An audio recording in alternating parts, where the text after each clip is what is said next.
नमस्कार, आदाब, सत श्री अकाल दोस्तों। मैं गौरव पारासर आप सभी का हार्दिक अभिनंदन करता हूं। आप सभी का हार्दिक स्वागत करता हूं सिवी एजुकेशन हब पर।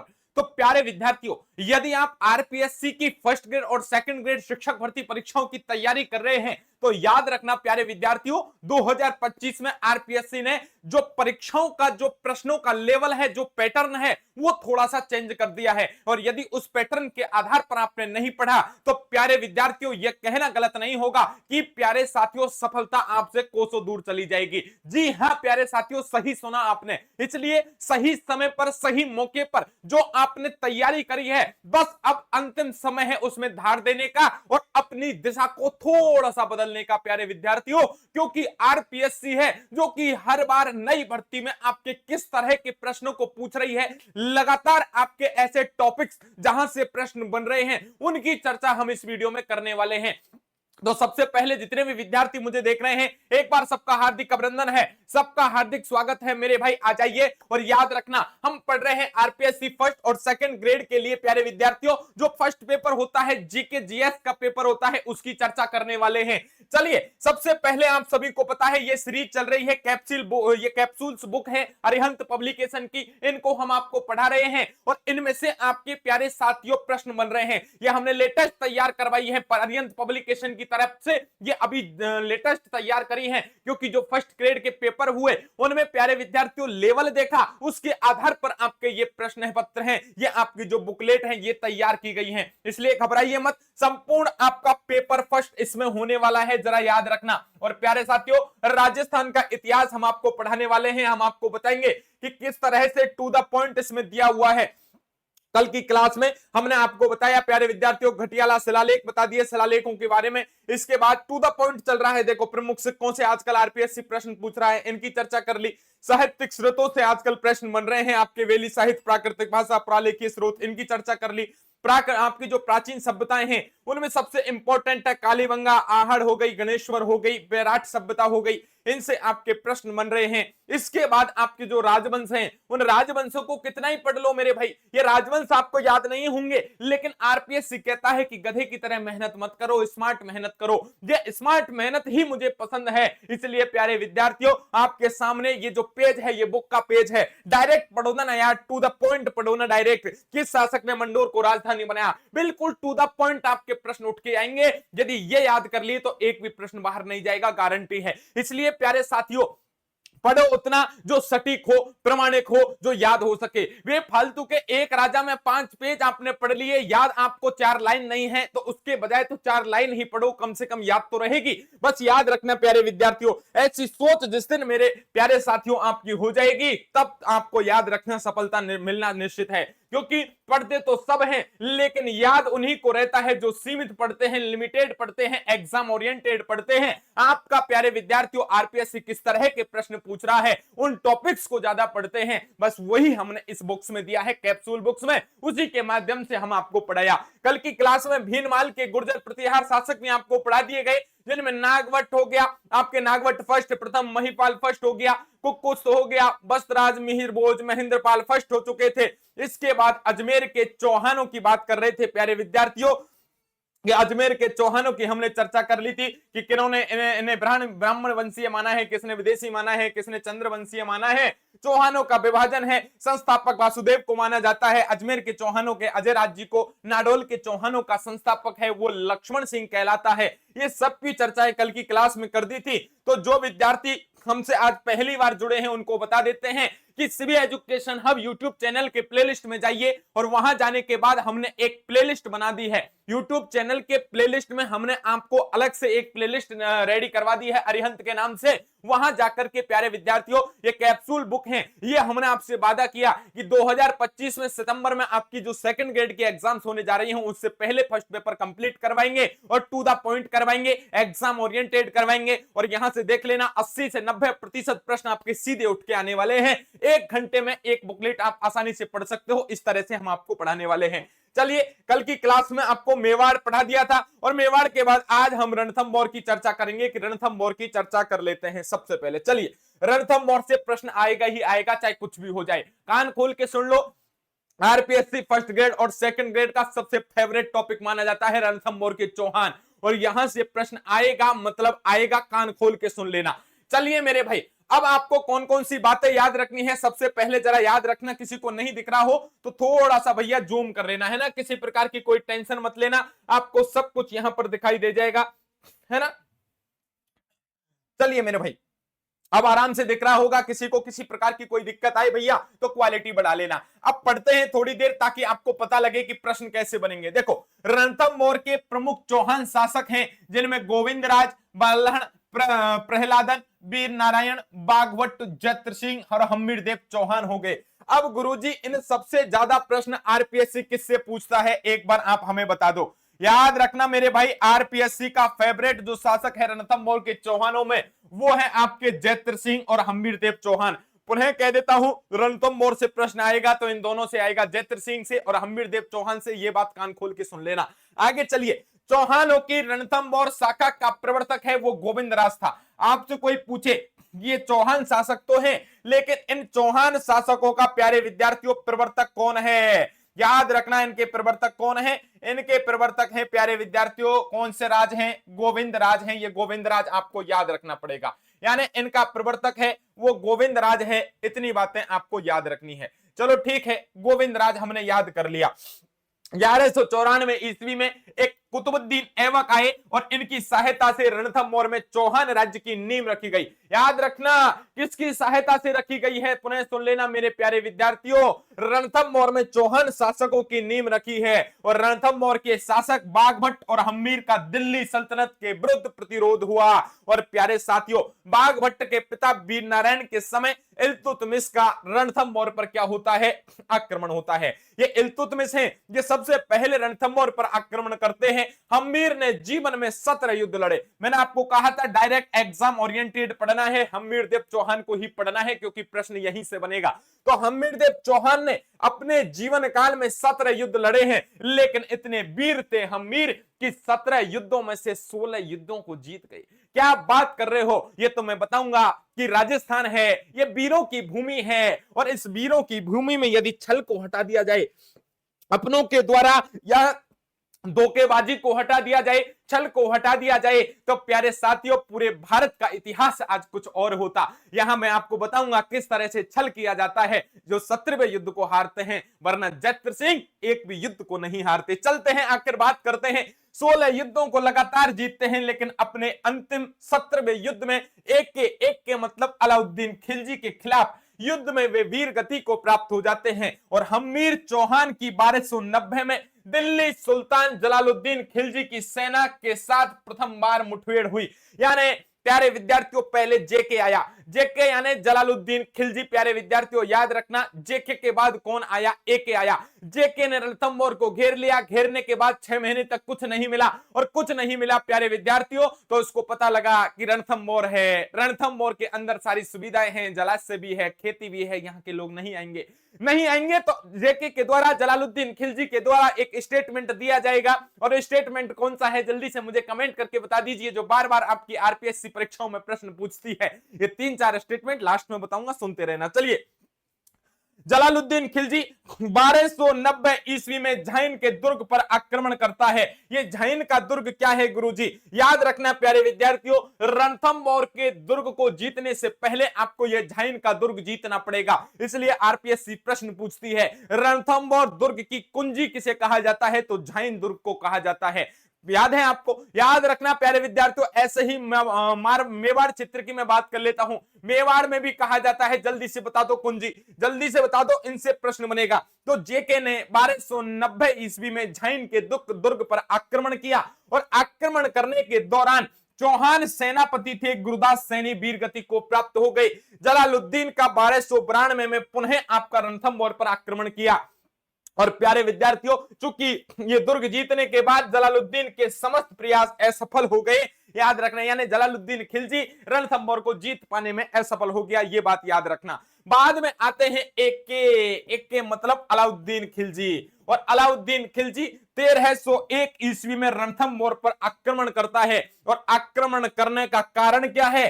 क्योंकि प्यारे विद्यार्थियों कई कारण माने गए हैं, उनमें से प्रमुख कारण माना गया है कि 2 अलाउद्दीन खिलजी के सेनापति थे, जिनका नाम था, एक का नाम मीर मोहम्मद शाह और दूसरे का केब्रो। ये दोनों प्यारे विद्यार्थियों ऐसा माना जाता है यहां बगावत करके आए हैं, एक एक को चढ़ा करके आ गए हैं। कुछ लोग रीजन बताते हैं कि एक एक की पत्नी के साथ इनका संबंध था, फलाना ढिमका, जो भी रहा होगा छोड़िए। आखिर प्यारे साथियों ये भाग करके आ जाते हैं। आने के बाद राजस्थान के राजाओं की एक खास बात ये थी कि इनकी शरण में यदि कोई कितना भी बड़ा अपराधी आ गया तो इनका कर्तव्य था कि राजा उसको शरण देता ही था। चाहे आप कितने ही बड़े राजा, सम्राट या फिर प्यारे विद्यार्थियों चक्रवर्ती के वहां से आप भागे हुए हो, उसके चाहे आप शत्रु क्यों नहीं हो। और राजपुताने का, राजस्थान का कोई भी राजा जो कि छोटा राजा है, सल्तनत उसकी छोटी है, रियासत यदि उसकी छोटी है, लेकिन उसके पास भी यदि कोई बड़े सम्राट का यदि कोई भी शत्रु पहुंच गया तो उसकी जिम्मेदारी होती थी कि उसे शरण दे और उसकी रक्षा करे। और यही हुआ जब यहां पर आए प्यारे विद्यार्थियों। ये दोनों जो मंगोल सेनापति हैं, मीर मोहम्मद शाह और केब्रू, आने के बाद प्यारे विद्यार्थियों इन्होंने कहा कि ठीक है, एक काम कीजिए हम्मीर जी, हमें शरण दो। हम्मीर ने कहा कोई प्रकार की टेंशन मत करो, जब तुम यहां आ गए तो शरण ऑटोमेटिक आपको मिल गई है, किसी प्रकार की कोई टेंशन मत कीजिए। और 1301 ईस्वी में अलाउद्दीन खिलजी यहां पर इधर इन्होंने व्हाट्सएप मैसेज किया, इन्होंने पता किया कि चेक करो भाई साहब, याद रखना ये गए कहां, इनकी लोकेशन आपको रणथंभौर में मिलती है। और 1301 ईस्वी में अलाउद्दीन खिलजी और यहां हम्मीर के बीच में एक युद्ध होता है प्यारे विद्यार्थियों, और यही युद्ध इतिहास में सबसे महत्वपूर्ण माना जाता है। इधर देखिए आराम से 1301 ईस्वी में युद्ध हुआ है अलाउद्दीन खिलजी एक के वर्सेस आपके हम्मीर देव चौहान के बीच में युद्ध होता है, जिसे रणथंभौर का युद्ध कहा जाता है। इतिहास में बार बार पूछा जाता है हम्मीर के सेनापति कौन कौन से थे, यहां से भी प्रश्न आपका पूछा जाए तो हम्मीर के सेनापति जल्दी से मुझे बता दो, एक बार जल्दी से बता दो। हम्मीर के सेनापतियों की चर्चा करी जाए प्यारे विद्यार्थियों तो हम्मीर के सेनापति आपके कौन कौन से हो जाएंगे, जल्दी से बता दो एक बार। चलिए अब देखिए यहां से आपको याद रखना है, हम्मीर के सेनापति हैं, एक का नाम है रतिपाल, सेना नायक रणपाल और उच्च अधिकारी सुरजन शाह द्वारा पक्ष बदल लिया गया, जिससे युद्ध में हम्मीर पराजित हो गए। और हम्मीर द्वारा रणथंभौर में पिता जैत्र सिंह की याद में 32 खंभों की छतरी है। कहने का मतलब यह हुआ दोनों की सेनाएं आमने सामने थी। हुआ ऐसा प्यारे विद्यार्थियों कि इधर दो सेनापति हैं हम्मीर देव चौहान के, जिनका नाम है रतिपाल और रणमल। ये रणमल और रतिपाल है, इनको अलाउद्दीन खिलजी है वो लोभ दे देता है, प्रलोभन दे देता है, इनसे कहता है कि कब तक यहां पर आप सेनापति बन के रहोगे। अरे तुम्हारे अंदर का खून नहीं खोलता क्या? क्या तुम्हारे अंदर की इच्छा नहीं होती क्या कि तुम सेनापति से तुम्हारा प्रमोशन कर दिया जाए और रणथंभौर के राजा बन जाए? रणपल रतिपाल दोनों एक तरफ एक दूसरे की तरफ झांक रहे हैं और झांकते हुए सोचते हैं कि बात में तो दम है। इन्होंने कहा कि कब तक सेनापति का जीवन जियोगे रे? अरे मैं तो एके हूं, अलाउद्दीन खिलजी हूं, मुझे तो पूरे भारत पर राज करना है, लेकिन तुम्हें तो छोटा मोटा राज्यपाल तो बना ही दूंगा रे। ये रणथंभौर का मैं करूंगा क्या? मेरा तो दिल्ली इंतजार कर रही है, लेकिन यहां भी तो मैं किसी को कुछ बना के जाऊंगा और यहां का शासक तुम दोनों आधा आधा बांट के राज कर लेना रे, काहे टेंशन लेते हो? रणमल और रतिपाल जो कि हम्मीर देव चौहान के एक प्रमुख सेनापति थे, ये सेनापति अपना दल बदल लेते हैं और लोभ प्रलोभन में आके एके उर्फ अलाउद्दीन खिलजी की तरफ हो जाते हैं। और अलाउद्दीन खिलजी की तरफ होके पूरा युद्ध ही बदल जाता है। जब सेनापति ही बिक जाते हैं तो सेना की क्या औकात और राजा की क्या औकात। ऐसा ही होता है कि प्यारे साथियों यहां एक एक की जो सेना है वो एक एक की सेना के साथ जब हुए हैं रणमल रतिपाल, तो यहां पर प्यारे विद्यार्थियों एक एक की सेना जीत जाती है। और जीतने के बाद यहां हम्मीर देव चौहान की जो सेना है वो हार जाती है। और इसे ही इतिहास में प्यारे साथियों यहां पर रणमल और रतिपाल पर कलंक लग जाता है। चलिए आगे बात कर लेते हैं। ये प्रश्न है, ये बार बार पूछा जाता है कि हम्मीर देव चौहान के पापा जी का नाम था प्यारे साथियों जैत्र सिंह, और जैत्र सिंह की छतरी है जो कि आपकी 32 खंभों की छतरी है, इसका निर्माण किसने करवाया? हम्मीर देव चौहान ने करवाया। हालांकि छतरियों से कई प्रश्न बनते हैं। एक थम्बा महल कहां स्थित है? 32 खंभों की छतरी आपकी प्रसिद्ध है प्यारे विद्यार्थियों जैत्र सिंह की छतरी, जो रणथंभौर में स्थित है। आपसे पूछा जाएगा महाराणा प्रताप की छतरी कहां स्थित है, कितने खंभों की है? आपसे पूछा जाए राणा सांगा की छतरी कहां है, जल्दी से बताओ। तो ये छतरियों से प्रश्न भी पूछे जाते हैं, जो हम आपको इस प्लेलिस्ट में जाना, हमारे सीबी एजुकेशन हब चैनल की प्लेलिस्ट में आपकी अंतिम जिस दिन क्लास ली जाएगी उस दिन आपको सारे फैक्ट बताए जाएंगे। इसलिए जो भी साथी मुझे देख रहे हैं, आस्था विश्वास के साथ आपको कैसे पढ़ना है, टू द पॉइंट हम बात कर रहे हैं। इसलिए प्यारे साथियों हमारे चैनल को सब्सक्राइब कर लीजिएगा और प्लेलिस्ट को ज्वाइन कर लीजिएगा। जो फर्स्ट वीडियो है उससे देखना शुरू करो। 10 दिन में प्यारे विद्यार्थियों पूरा आपका फर्स्ट पेपर क्लियर हो जाएगा, गारंटी है। आगे चलो, हम्मीर की मैं बात कर लेता हूं प्यारे विद्यार्थियों। आगे चर्चा करते हैं कि हम्मीर की जानकारी देने वाले आपके ग्रंथ कौन कौन से हैं। तो हम्मीर की जानकारी देने वाले आपके ग्रंथ हैं हम्मीर रायण। आपका प्यारे विद्यार्थियों याद रखना, आपका सुरजन चरित्र है चंद्रशेखर के द्वारा लिखा गया। नयन चंद्र सूरी का ग्रंथ है हम्मीर महाकाव्य। पांडव व्यास के द्वारा हम्मीर वंदन लिखा गया। हम्मीर हट, हम्मीर रासो सारंगधर ने 1313वीं सदी में लिखा। और प्यारे विद्यार्थियों जोधराज के द्वारा रचित है हम्मीर रासो, जो कि 18वीं सदी में लिखा गया। और हम्मीर के बारे में प्यारे विद्यार्थियों एक स्टेटमेंट है जो कि बार बार पूछा जाता है, सिंह सवन सतपुरुष बचन कदली फलत इकबाल और त्रिया तेल हम्मीर हट चढ़े ने दूजी बार। कह दिया, यानी जो हम्मीर ने एक बार हट पकड़ ली तो हम्मीर ने जिसे सुन लिया, जिस बात का वादा कर दिया, हम्मीर की प्राण निकल जाते थे, लेकिन हम्मीर अपने वादे से कभी मुकरता नहीं था।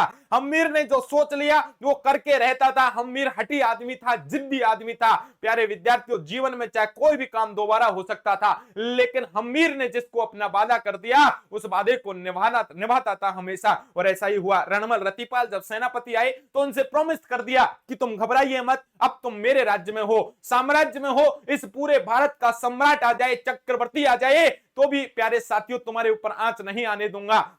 और ऐसा ही हुआ। जब यहां पर प्यारे विद्यार्थियों इनके रणमल रतिपाल सेनापति भी उसके एक एक के साथ हो गए, लेकिन इन्होंने 2 मंगोल सेनापतियों की रक्षा करी थी। प्यारे साथियों याद आ गई क्या बात? चलिए आराम से, ये हमने रणथंभौर के चौहान पढ़े हैं। यहां से प्यारे विद्यार्थियों आपके प्रश्न बनने की प्रबल संभावना रहती है और प्रश्न यहां से बनेगा ही बनेगा, इसलिए आपको और आगे क्लास चलेगी, लेकिन 2 मिनट आपकी लूंगा। देखिए ये हमारे अरिहंत पब्लिकेशन की कैप्सूल बुक हैं और इन कैप्सूल बुक को arihantbooks.com ऑनलाइन वेबसाइट पर जाकर के परचेज कर सकते हो।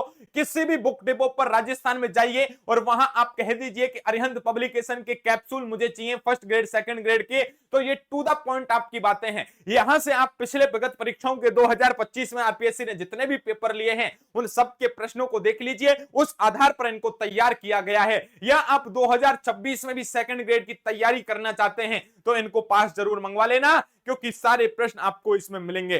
तो प्यारे विद्यार्थियों ये आपको याद रखना है, अरिहंत पब्लिकेशन देश का टॉप पब्लिकेशन है और इस अरिहंत पब्लिकेशन की एक कैप्सूल बुक आपके जीवन में सफलता का आधार मिलने वाली है। समझ में आ गई? चलिए अब आपको सर पढ़ाने वाले हैं जालोर का चौहान। अब जालोर के चौहान आगे आपको पढ़ाएंगे, एक बार आ जाइए और सर आगे इसको पढ़ा दीजिए और बताइए बच्चों को कैसे क्लासेस यूजफुल रहेगी। 40 मिनट क्लास चलेगी बच्चों, लगभग आपकी 20 मिनट हो चुकी है। आ जाइए।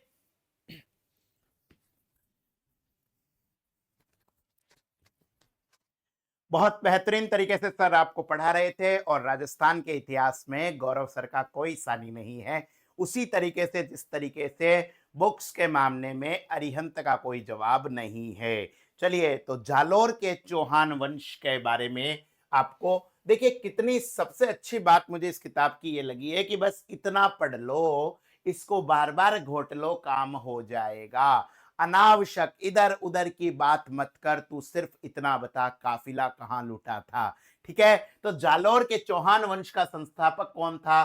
कीर्तिपाल था। और देखिए गौरव सर कितनी अच्छी बात है कि कलर मेंशन कर रखा है कि यही याद कर लो। बिजोलिया शिलालेख में जालोर को जाबालीपुर कहा गया था, पिछली बार एग्जाम में पूछा गया है। जालोर के किले को सुवर्णगिरी या सोनागढ़ कहते हैं, दैट्स वाई जालोर के चौहान क्या कहलाते हैं? सोनगरा चौहान। ठीक है, सोनगरा चौहान जो थे उन चौहानों को चौहानों ने जालोर पर परमारों को पराजित करके अपना अधिकार प्राप्त करा। कान्हड़ देव चौहान 1305 में जालोर के शासक बने। जालोर का अलाउद्दीन के समकक्ष कान्हड़ देव 1305 में शासक बना। उस समय दिल्ली का सुल्तान कौन था? अलाउद्दीन खिलजी। कान्हड़ देव प्रबंध नामक ग्रंथ में अलाउद्दीन खिलजी के 1298 में गुजरात विजय के अभियान का वर्णन है। कान्हड़ देव को यह कहकर भेजा कि शाही सेना को अपनी सीमा में गुजरने दे, लेकिन कान्हड़ देव ने मना कर दिया। धर्मशाला छोड़ना है।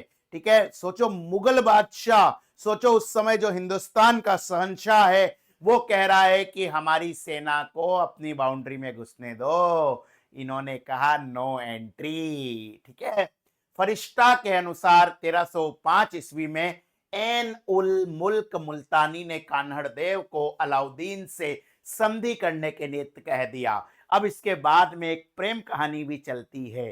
ठीक है, अलाउद्दीन खिलजी की एक लड़की थी जिसका नाम था फिरोजा। फिरोजा मोहब्बत करती थी कानड़देव के पुत्र वीरमदेव से, लेकिन भैया वीरमदेव था सच्चा सनातनी। उसने कहा कि सूरज भगवान पश्चिम से उग सकते हैं लेकिन मैं तुर्कनी से शादी नहीं करूंगा। ठीक है, प्रपोजल रिजेक्ट कर दिया। अब ये प्रपोजल रिजेक्ट कर दिया तो फिर युद्ध हुआ। वीरमदेव की मृत्यु के बाद फिरोजा ने भी यमुना में कूदकर जान दे दी। इश्क सच्चा वही जिसमें मिलती नहीं मंजिलें, ये वाली बात यहां पर सिद्ध हो गई थी। यहां पर याद रखना है, अलाउद्दीन खिलजी ने सिवाना के दुर्ग को जीतकर उसका नाम खेराबाद रखा था। दुर्ग की जिम्मेदारी कमालुद्दीन दुर्ग को दी गई थी। ठीक है, ये सारे के सारी चीजें एग्जाम के पॉइंट ऑफ व्यू से महत्वपूर्ण है, परीक्षा के अंदर बार बार पूछी जाती है। ठीक है, अलाउद्दीन खिलजी का प्रथम जालोर अभियान 1308 ईस्वी के अंदर था। ठीक है, चलिए भैया, अब इसके बाद में आपके मॉडर्न राजस्थान आ जाते हैं और यहां से प्रश्न ज्यादा बनते हैं, याद रखना। ठीक है, मॉडर्न राजस्थान के अंदर जो जो काम के टॉपिक है वो सारे के सारे टॉपिक आपको दे रखे हैं। 1857 की क्रांति, 1857 की क्रांति को भारत का पहला स्वतंत्रता संग्राम कहा जाता है। किसने कहा? अभी हाल ही में पटवारी का पेपर हुआ था, उसमें पूछा गया है। विनायक दामोदर सावरकर, जिन्हें वीर सावरकर भी कहा जाता है, उनके द्वारा 1857 की क्रांति को भारतीय स्वतंत्रता संग्राम प्रथम कहा गया था। कोटा विद्रोह राजस्थान में 1857 की क्रांति का सबसे बड़ा केंद्र था। क्रांति की पहली चिंगारी नसीराबाद छावनी के अंदर हुई थी। चलिए यहां पर ध्यान से देखिए कि 1857 की क्रांति के दौरान राजपुतानों की रियासतों में पॉलिटिकल एजेंट कौन था? मेवाड़ के राजा थे महाराणा स्वरूप सिंह, इन्होंने अंग्रेजों की मदद करी थी। और पॉलिटिकल एजेंट थे मेजर शोवर्स।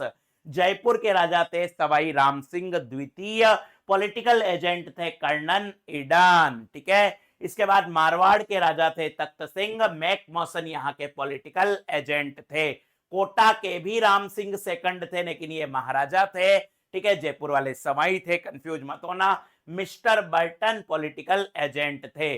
सिरोही और अजमेर केंद्र शासित प्रदेश थे। सिरोही के जेडी होल थे, अजमेर के कर्नल डिक्सन थे। भरतपुर के राजा थे महाराजा जसवंत सिंह, मॉरिसन यहाँ के पॉलिटिकल एजेंट थे। और प्रतापगढ़ के पॉलिटिकल एजेंट थे कर्नल रोक। एग्जाम में किस तरीके से क्वेश्चन आते हैं याद रखना, ये जो टेबल है इस टेबल से हर 3 परीक्षाओं में से एक परीक्षा के अंदर क्वेश्चन आता है। मैच द फॉलोइंग, क खंड को ख खंड से मिलान कीजिए, या फिर निम्न में से कौन सा विकल्प सुमेलित नहीं है। इस प्रकार के प्रश्न परीक्षा के अंदर छपते रहते हैं और यही चीज हमारे इस कैप्सूल के अंदर है।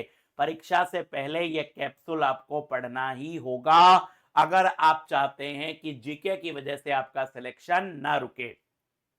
अब यहां पर याद रखना है 1857 की क्रांति के समय हमारे राजस्थान का पॉलिटिकल एजेंट कौन था? राजपुताने के पॉलिटिकल एजेंट या A2G agent to governor general थे जॉर्ज पैट्रिक लॉरेंस, और प्रथम एजेंट टू गवर्नर जनरल थे मिस्टर लोकेट। फर्स्ट वाले तो थे लोकेट, और 1857 का जब रिवॉल्ट हुआ था, 1857 की जब क्रांति हुई थी, उस समय थे पैट्रिक लॉरेंस। इसके बाद में आपको याद रखना है राजपुताना रेजिडेंसी भारत के governor general Lord William Bentinck के द्वारा इसकी स्थापना की गई थी। 1832 में शीतकालीन मुख्यालय अजमेर में स्थानांतरित किया गया था। मुख्य अधिकारी को कहते थे AGG, agent to governor general. ठीक है, और ग्रीष्मकालीन मुख्यालय क्या था? माउंट आबू।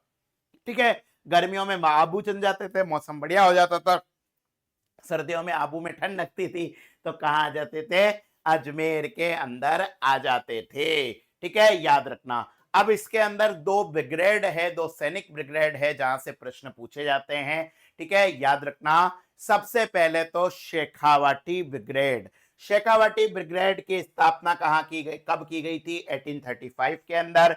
मुख्यालय था झुंझुनू के अंदर। स्थापना की गई थी ईस्ट इंडिया कंपनी के द्वारा। उद्देश्य क्या था? शेखावाटी के अंदर जो आंदोलन हो रहे हैं उन आंदोलनों को कुचलने के लिए, आंदोलनों को दमित करने के लिए। उसके बाद में 1835 के अंदर ही जोधपुर लीजियन की भी स्थापना हुई थी। जोधपुर लीजियन की स्थापना भी कब हुई थी? 1857 के अंदर ही हुई थी। इसका दूसरा नाम याद रखना, पूर्बिया सैनिक भी कहते हैं। पूर्बिया सैनिक कहते हैं। ईस्ट इंडिया कंपनी द्वारा इसकी स्थापना हुई थी। इसमें ज्यादातर जो सैनिक थे वो मारवाड़ के थे। आंदोलन के समय अंग्रेजों की मदद करना। ठीक है बेटा, समझ में आ गया है।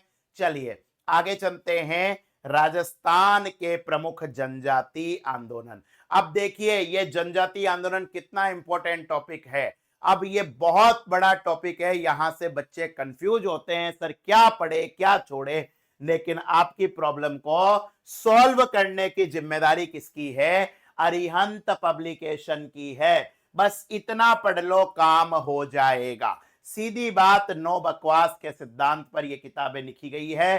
ठीक है, याद रखिए सबसे पहले जो विद्रोह हुआ था, सबसे इंपॉर्टेंट विद्रोह है, वो था आपका भील विद्रोह। 18 से 1860 तक ये विद्रोह हुआ था। भीमा नायक रूपा भील ने इसको लीड करा था। प्रमुख क्षेत्र है भील। कहां पर रहते हैं? मेवाड़ में रहते हैं। बांसवाड़ा, डूंगरपुर, प्रतापगढ़, उदयपुर। अंग्रेजों और राजपूत शासकों के शोषण के खिलाफ ये आंदोलन स्टार्ट हुआ था। इसके बाद में बेटा आता है आपका ईडर का भील विद्रोह। ठीक है, याद रखना ईडर का भील विद्रोह भील सरदारों के द्वारा 1846 के अंदर किया गया था। कहां हुआ था ईडर? वर्तमान में ईडर कहां है? गुजरात बाउंड्री पर है, गुजरात सीमा पर है। राजस्व और बेकार प्रथा के खिलाफ यह विद्रोह हुआ था। इसके बाद में आपको याद रखना है भील क्रांति आंदोलन, वेरी इंपॉर्टेंट। ठीक है, 1913 के अंदर यह हुआ था। इसके प्रणेता कौन थे? गोविंद गुरु थे।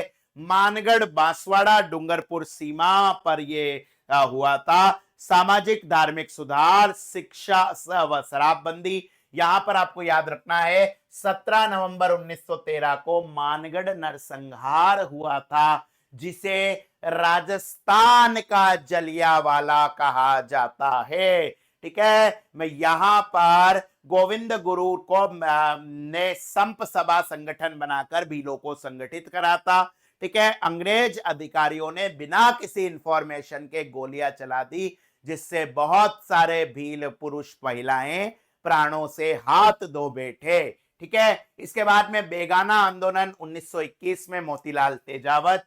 याद रखना मोतीलाल तेजावत को वागड़ का गांधी कहा जाता है।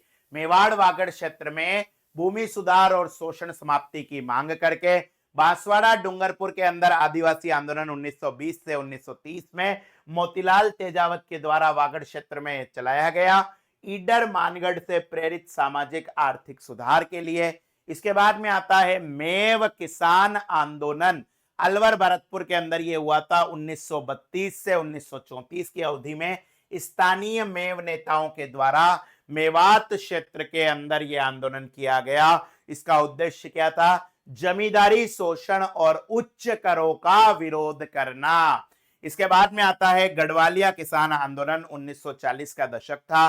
हीरालाल ने उदयपुर बांसवाड़ा सीमा पर यह आंदोलन करा, भू राजस्व में कमी और वन अधिकारों की मांग करने के लिए। इसके बाद में भिलाना आंदोलन 1946-47 में स्वतंत्रता से जस्ट पहले। ठीक है, भील सरदारों के द्वारा किया गया। उदयपुर डूंगरपुर में स्वतंत्रता के साथ जनजातीय अधिकारों की मांग।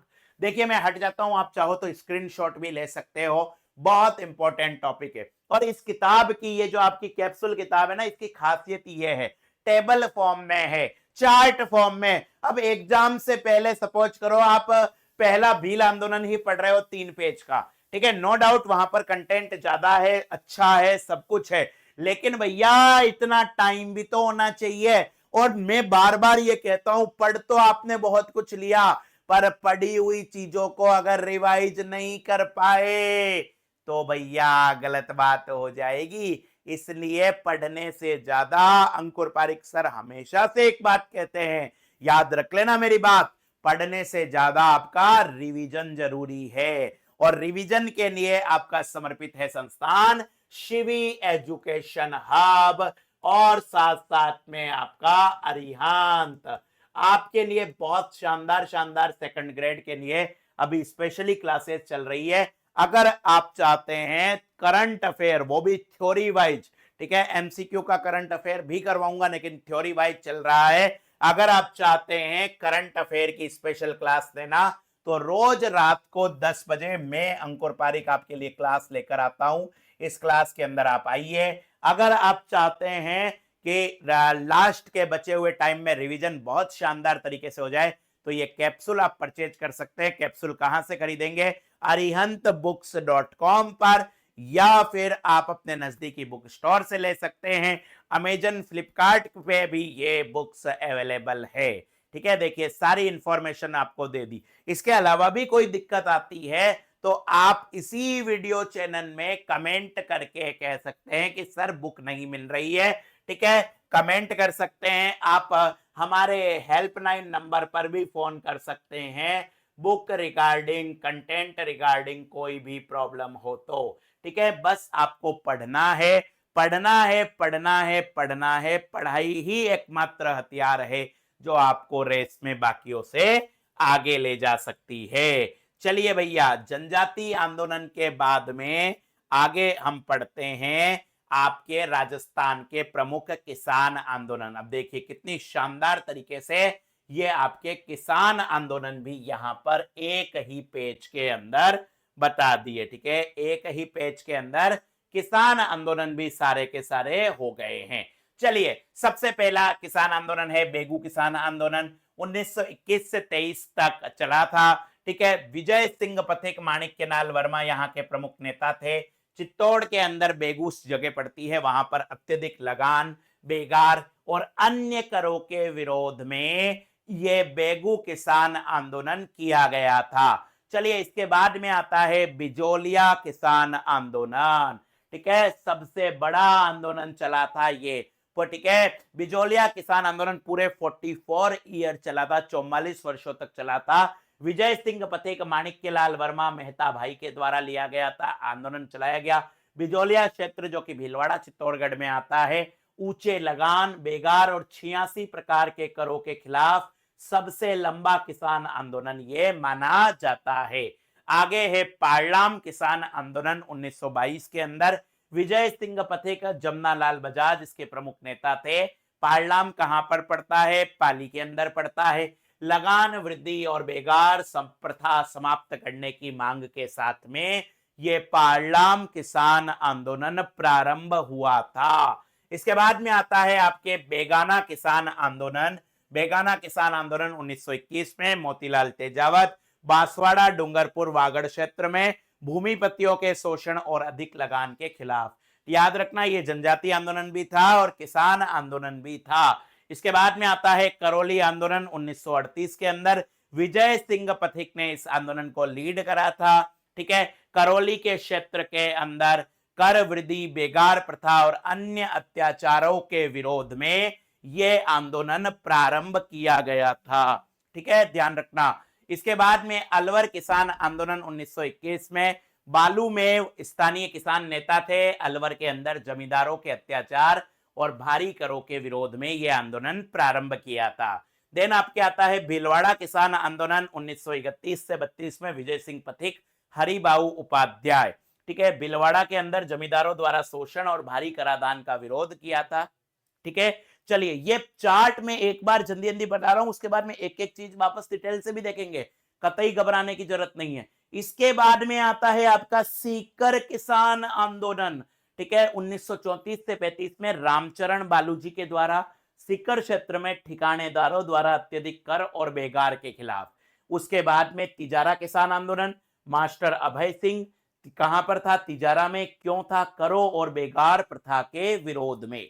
और उसके बाद बोरली किसान आंदोलन, स्थानीय किसान नेताओं के द्वारा कोटा बूंदी क्षेत्र में भूमि सुधार और बेगार समाप्ति की मांग पर। अब देखिए कितना खतरनाक तरीके से, कितना साइंटिफिक मेथड से आपके लिए पूरी चार्ट बना रखी है। इस टेबल को आपको 4 से 5 बार पढ़ना है। एग्जाम में प्रश्न कैसे आते हैं मैं बता रहा हूं। अब वो ट्रेडिशनल जमाना गया जब सीधा एक प्रश्न आता था। अब प्रश्न आते हैं क खंड को ख खंड से सुमेलित कीजिए, match the column A with column B, या फिर निम्न में से कौन सा कथन सुमेलित नहीं है, which of the following statement is not correct. और उसके ऑप्शन तभी सही होंगे जब आप क्या करोगे, इस तरीके के टेबल्स को देखोगे।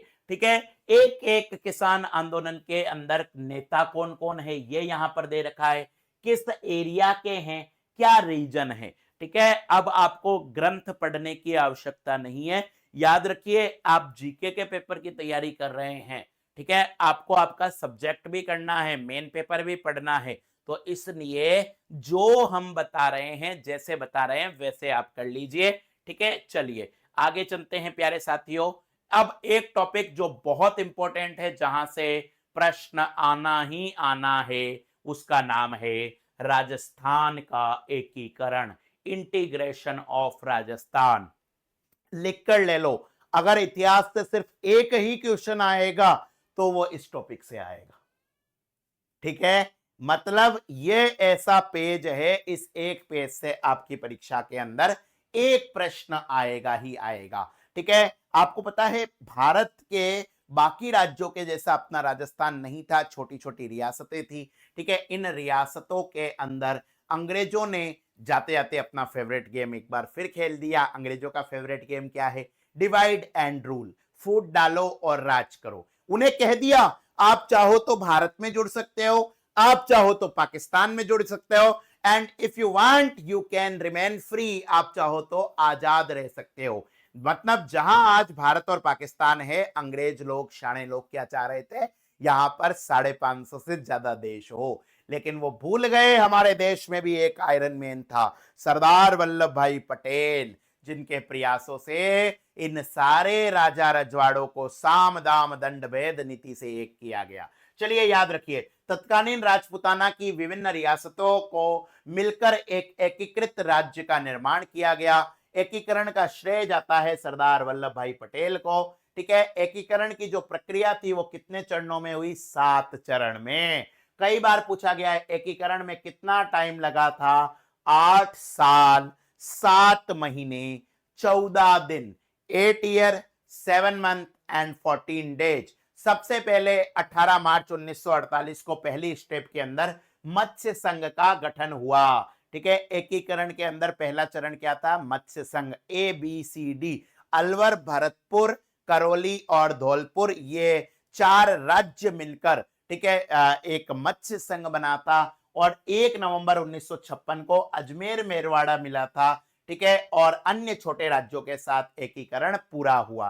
30 मार्च 1948 को एकीकरण की जो स्टेप थी उसे कहा गया बृहत्तर राजस्थान संघ। जब 4 बड़ी रियासतें जयपुर, जोधपुर, जैसलमेर और बीकानेर राजस्थान के अंदर मिलती है, तभी 30 मार्च को मनाया जाता है राजस्थान दिवस। ठीक है, याद रखना, स्वतंत्रता के समय हमारे राजस्थान में कितनी रियासतें थी? 19 रियासतें।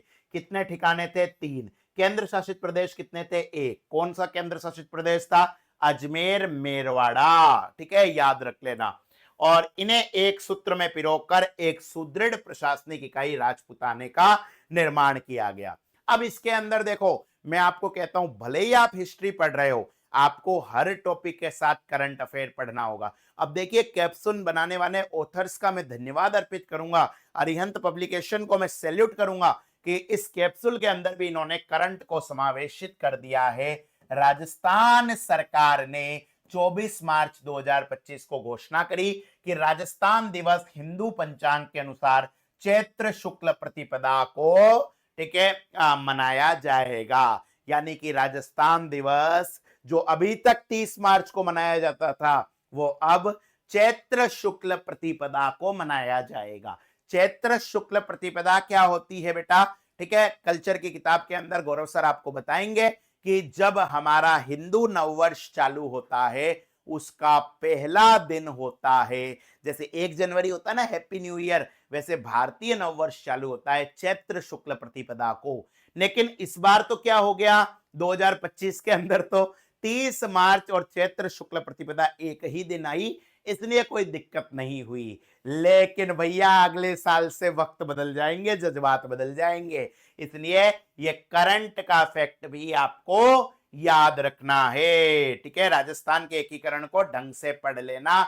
और यहां पर इस चार्ट से तो भैया प्रश्न आने की काफी संभावना है। एकीकरण के समय कौन सी रियासत के कौन से शासक थे? ठीक है, जैसे मेवाड़ के शासक भूपाल सिंह थे, सबसे पहले राजपूताना यूनियन बनाने का प्रस्ताव इनके द्वारा ही रखा गया था।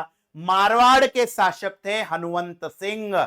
हनुमंत सिंह भाई साहब एक बार तो पाकिस्तान के साथ जाने को तैयार हो गए थे, फिर कह रहे थे हम स्वतंत्र रखेंगे, लेकिन वीपी मेनन के प्रयासों से नई दिल्ली में इन्होंने फाइनली कह दिया कि हम राजस्थान के अंदर जाएंगे, हम भारत के अंदर जाएंगे। जयपुर के अंदर सवाई मानसिंह द्वितीय थे, जो बाद में हमारे राजस्थान के राज प्रमुख बने थे। ठीक है, बीकानेर के शार्दुल सिंह थे, कोटा के भीम सिंह जी थे, धौलपुर के उदयभान सिंह थे, ये पिछली बार पूछा गया प्रश्न है। सिरोही के राजा थे अभय सिंह, शाहपुरा रियासत के थे सुदर्शन देव, टोंक के थे अजीजुद्दौला। याद रखना ये जो टोंक है ये राजस्थान की इकलौती मुस्लिम रियासत थी या गैर हिंदू रियासत थी। ठीक है, उसके बाद में भरतपुर के कौन थे? बृजेंद्र सिंह। अलवर रियासत के राजा थे तेज सिंह। अलवर के कौन थे? तेज सिंह थे। अलवर रियासत के शासक थे आपके तेज सिंह जी। करौली के कौन थे? गणेश पाल जी। बांसवाड़ा के थे चंद्रवीर सिंह। इनका एक स्टेटमेंट कई बार परीक्षा के अंदर पूछा जाता है। जब ये भारत विलय पर हस्ताक्षर कर रहे थे तब इन्होंने स्टेटमेंट दिया था, I am sign to my death warrant, मैं अपने डेथ वारंट पर खुद ही हस्ताक्षर कर रहा हूं। डूंगरपुर के राजा थे लक्ष्मण सिंह, प्रतापगढ़ के थे राम सिंह, झालावाड़ के थे हरीश बहादुर। याद रखना ये झालावाड़ रियासत राजस्थान की सबसे नवीन रियासत थी। ठीक है, इस रियासत का निर्माण 1838 में ईस्ट इंडिया कंपनी के द्वारा किया गया। ठीक है, सबसे नई झालावाड़ थी, तो सबसे पुरानी कौन सी थी? मेवाड़। क्षेत्रफल के हिसाब से सबसे बड़ी रियासत कौन सी थी? आपकी जोधपुर या मारवाड़ रियासत। और सबसे छोटी रियासत कौन सी थी? शाहपुरा। ये कुछ प्रश्न है, कुछ फैक्ट है जो आपको पता होने चाहिए। बूंदी के बहादुर सिंह थे, किशनगढ़ के सुमेर सिंह थे, और जैसलमेर के थे जवाहर सिंह। ठीक है, ये आप याद रख लेना, ये आपकी कैप्सूल बुक है। इन रियासतों में से 2 ऐसी रियासतें थी जिन्होंने पाकिस्तान में जाने को अपनी मंशा व्यक्त करी थी। फर्स्ट वन तो आपके मारवाड़ रियासत और उसके बाद टोंक रियासत। लेकिन सरदार पटेल और वीपी मेनन की कोशिशों के कारण ये रियासतें पाकिस्तान में नहीं गई। ठीक है, तो इस तरीके से आपको पढ़ना है। मैं बार बार कह रहा हूं, अच्छी किताबें पढ़ोगे तो ही सिलेक्शन होगा। ठीक है, अब वो जमाना गया जब सोर्स नहीं था। ठीक है, हम लोग जब पढ़ते थे, हम स्टूडेंट थे, तब सोर्स बहुत कम होते थे, लेकिन अब there are various types of source. तो आपको उन स्रोतों में से अच्छी चीजें पढ़नी है। और ये कैप्सूल सीरीज और साथ साथ में RRR का कोई मुकाबला नहीं है। देखिए, आपको पूरी हिस्ट्री हमने आपको पढ़ा दी। आरपीएससी ग्रेड फर्स्ट और सेकंड में अगर आपको सफलता प्राप्त करनी है तो ये कैप्सूल सीरीज है, ग्रेड फर्स्ट की भी है, ग्रेड सेकंड की भी है। शॉर्ट नोट्स है सफल स्मार्ट तैयारी करने के लिए। और साथ साथ में आप हमारी पॉकेट बुक भी ले सकते हैं RRR। तो बार बार मैं यही कहूंगा कि अच्छी किताबें पढ़िए, अच्छे कंटेंट को पढ़िए, बार बार पढ़िए, क्योंकि पढ़ाई का कोई विकल्प नहीं होता। बुक्स कहां से खरीदेंगे आप? अपने नजदीकी बुक स्टोर पर जा सकते हैं। राजस्थान के सभी प्रमुख बुक स्टोर्स पर हमारी किताब अवेलेबल है। इसके साथ में आप arihantbooks.com से परचेज कर सकते हैं। आप अमेजन या फ्लिपकार्ट से किताब खरीद सकते हैं। और इसके अलावा भी आपको किताब खरीदने में प्रॉब्लम आ रही है तो आप कमेंट कर सकते हैं इस वीडियो के नीचे, आपको पूरा सॉल्यूशन कराया जाएगा। ठीक है, अगर आप तैयारी कर रहे हैं तो भैया रात को 10 बजे हम एक करंट अफेयर का सेशन भी ले रहे हैं, वो भी अटेंड करिए। वीडियो पसंद आई हो तो चैनल को सब्सक्राइब करना और दोस्तों के साथ शेयर करना बिल्कुल ना भूले। आज के लिए इतना ही। राधे राधे।